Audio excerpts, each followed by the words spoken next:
Ụmụnne m na-anụkwa nwa mmadụ mụrụ, nwa nwaanyị ibe m mụrụ, nwa nwoke ibe nna m, ibe di m mụrụ.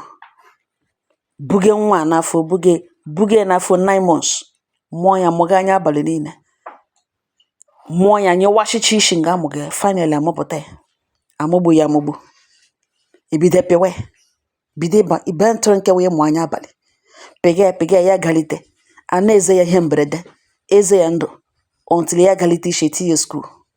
Azụga etinye skuul ya na-aga erikwa enyi, ọgbagha ọtọ, ahụ ọkụ egbu ya, ọrịa gbu ya, azege ndụ ya etolitewo dị mkpa, mara agụ mara ede, gawazie ntụrụ nwee fon, gaa na Facebook na soshal midia, ga taịpụ postu na ya ga-eji nne na nna ya were sụọra APC aja ka ma APC na-aga nọ na pawa, na ya ga-eji nne na nna ya were sụọra APC aja. Ụmụnne m, ụnụ ma na otu okwu na-eshi efe, okwu eruo nne na nna ntị, so ụtọ na-eshi ebido na ọwa oshishi nọrọ na na-egbutu ya, ya kwụrụ.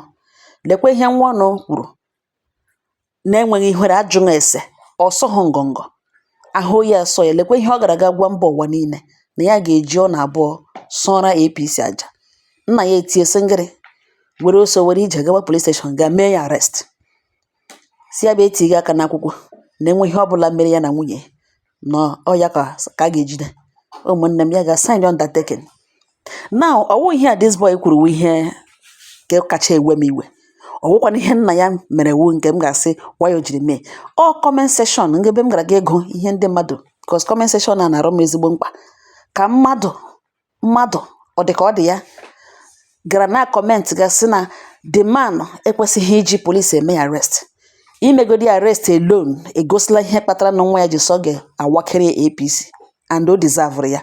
Na ele ote ọ ga-eshi eme nwa mụrụ arrest na dabọ ya hụjugwo n'anya fọ mpa ya inwe mind ga-edenwe na police station na ọ dị mma ịwakiri ya APC. Ụmụnne m na-anụkwa nụ ebikono na odelekwe ma onye ka ekwurekwu ma onye ka esara mmadụ abụọ na ugbo bikono nọ unu asọ mmadụ mụrụ ihe ka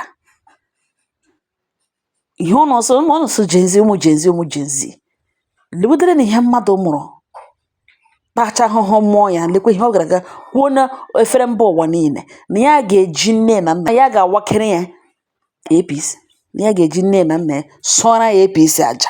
Unu anụkwa na ụnụ ụmụnne m, unu anụkwa ọrụ ka ọrụ ya asị na gịnị ka mpa ya ga-eji eme ya arrest ga-edenwe na police station.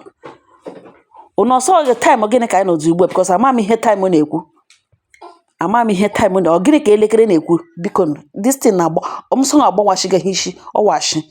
Polisi emenene ya arrest, ọwa ikwu ekwu, ọwa ịbịa sara ọnụ kwukwana ihe kpatara ijikwa ihe i kwuru. Ya time anyị nọzi ya na ọwụghị ikwu ekwu, kwurukwe ka ịrụ mma, mana ikwute ọka ị ga-abịa kwuo ihe kpatara ijikwu ya, kwukwana ihe mere ihe iji defend onwe gị.